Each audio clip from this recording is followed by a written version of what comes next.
Hi there, welcome to my first ever Amaro video. In fact, it's my first attempt at ever even making an Amaro. So hopefully it goes well. I'm gonna walk you through the process, see what went good, see what went bad, and hopefully learn a few things along the way.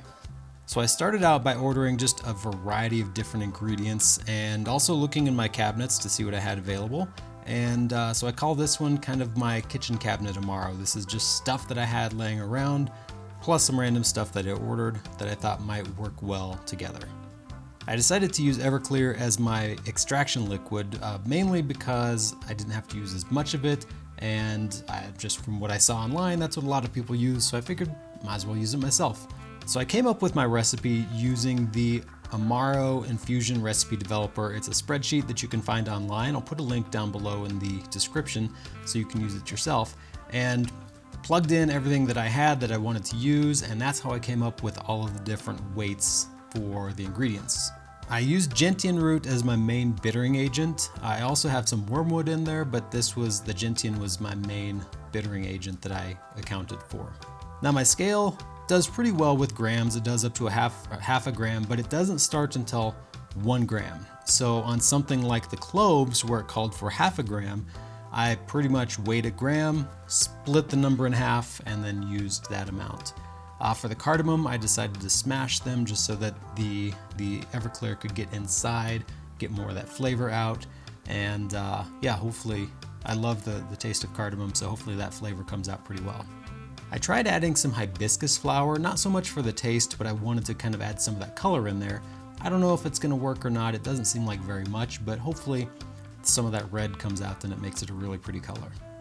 So once I get everything measured, I put out all of the dry ingredients into a nut milk bag, which I then put into the Everclear. Hopefully the bag holds everything in place and it doesn't leak out.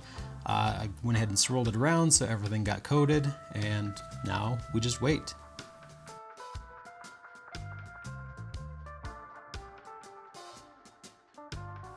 Every day during the 14-day waiting process, I went ahead and gave the Amaro a swirl just so I could make sure everything was coated, nothing, there were no pockets in there that weren't exposed to the Everclear.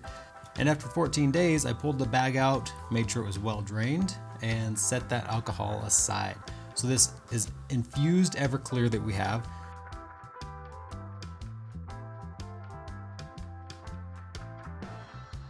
I went ahead and strained it just to see if there were any particulates or anything in the liquid, but that nut milk bag did a really good job of keeping solids out of the liquid.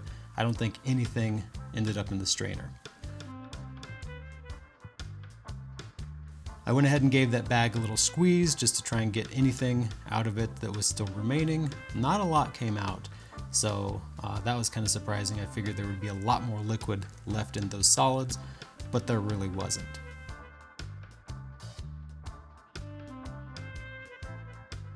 I figured since nothing came out of the bag the first time, why bother straining it a second time? And there were really no solids in that round either.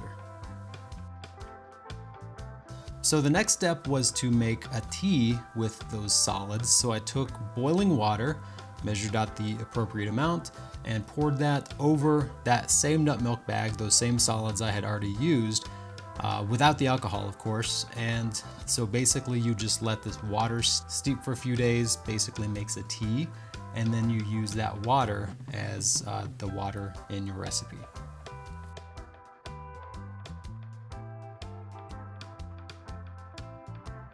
So for my first time ever doing this, I decided to get fancy. I wanted to see if there was any difference in taste if I used different sugars. So I really like this raw sugar. I make simple syrup out of it all the time, and I really, really like the taste of it. But I also wanted to try a white sugar just to see what the difference in flavor was. So I ended up splitting the batch. Right now I'm squeezing liquid out of that sack of herbs and everything. A lot more water stayed in those than alcohol, so I was kind of surprised about that. But went ahead and strained it just in case there were any solids. Of course, no solids, just like before. That bag does a really good job at keeping everything inside of it. But now it's time to measure out the sugar. And like I said, I split the base, I split the sugar, so I'm doing half white and half raw sugar. Now with each of these, I'm going to go ahead and take half of that tea that I made by soaking the water and the herb mixture, add the sugar to that, and basically heat it up just enough for the sugar to melt, kind of making a simple syrup. The reason I do this is to make sure the sugar dissolves. I read online a bunch of places that if you don't do that, if you just add the sugar to the cold water, it takes forever to dissolve. So by heating it just a little bit, you help that sugar dissolve right away, and you don't have to worry about it not dissolving over the next few days.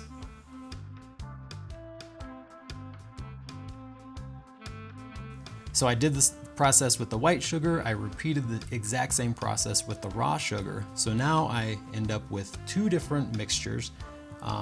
One is a dissolved white sugar inside that tea. One is a dissolved raw sugar inside that tea. And then to both of those, I add an equal amount of that alcohol that I had previously done with the 14-day soak. So now I have two batches of Amaro, one with white sugar, one with raw sugar. Went ahead and shook those up, make sure everything is well mixed. And just because I was curious, I wanted to go ahead and taste each one just a little bit to see how they tasted right away. I was really excited for this. It smelled really, really good. And so I kind of wanted to see what it tasted like as soon as everything got mixed. This is not something I would want to drink.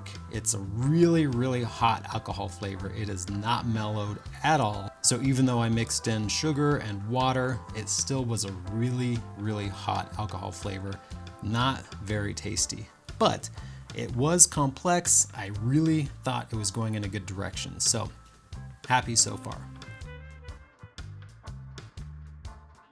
So almost immediately the next day after I had mixed everything together, I started to get these solids that were showing up in my jars. I took one and tried to cold crash it, which means you put it in the freezer to see if everything will just solidify and fall to the bottom. That didn't happen. So I figured it's time to filter this stuff. So after the 6-day, I think, waiting period of letting everything settle, stuff hadn't really settled. So I poured it through this filter. I think it's like 100 micron or 100 mesh filter. Takes really quite a while for everything to come through, and it gets plugged up with whatever solids are in there. So I had to scrape it with a spoon, kind of make sure, clear out the filter so that the liquid could actually come through it. So spoiler alert, I probably won't use those filters at this step in the process next time because they really didn't help that much. What I ended up trying was some of this super clear. Now super clear is a 2-part process. You add 1 part to the liquid, swirl it around a lot, let it sit for a couple hours or preferably overnight, and it binds to all of the particulates that are in the mixture. Then you add the second part, swirl it around some more, and it binds to those particulates again and gets heavy, falls out to the bottom. After just 1 day, I had everything settled. The top looked really clear, lots of particulates in the bottom, so it did a really good job at clearing up the floaters that were in there. So I decided to siphon off the top part. I found out I'm not good at siphoning. This is not one of my strong points, but it did give me a good taste of what everything tasted like. There's still a lot of particulate in the bottom, which I then took and tried to go ahead and strain out, poured it through that same filter that I used before, hopefully get some of those solids out and trapped, because my logic is they're bigger now because they're bound together. Hopefully they all catch in this filter. You can see I've got a really nice clear liquid now, looks a lot better. So I repeated the process with the other type of sugar. For future reference, I wouldn't split the sugar base because that makes twice as much work. Double siphoning, double filtering, double everything. There's also less liquid to siphon off of each one, so it just takes a lot longer. So after a day of settling post siphoning, I had really good results. Things were looking really good. I decided to go and have another filter cycle, another siphoning, but instead of siphoning, I just poured off the liquid that was remaining and clear, and then whatever was cloudy in the bottom, I put through a coffee filter, which is supposed to work a lot better than those other filters I was using. Took a really long time, but did a great job. So after almost 4 weeks, I had this nice clear Amaro, beautiful color, really nice flavor, cinnamon, allspice, clove, great bitterness that lingers on the palate. There is a difference between the two different sugars. The white is more bright, the raw sugar is more dark and rich. Next time I'm just gonna stick to one though. It's way too much work to do 2 different sugars. I hope you enjoyed watching this as much as I enjoyed making it. I really had a lot of fun making my first Amaro, and I hope you learned something. I know I learned plenty. I can't wait to make my next one. I hope you'll join me on that one as well.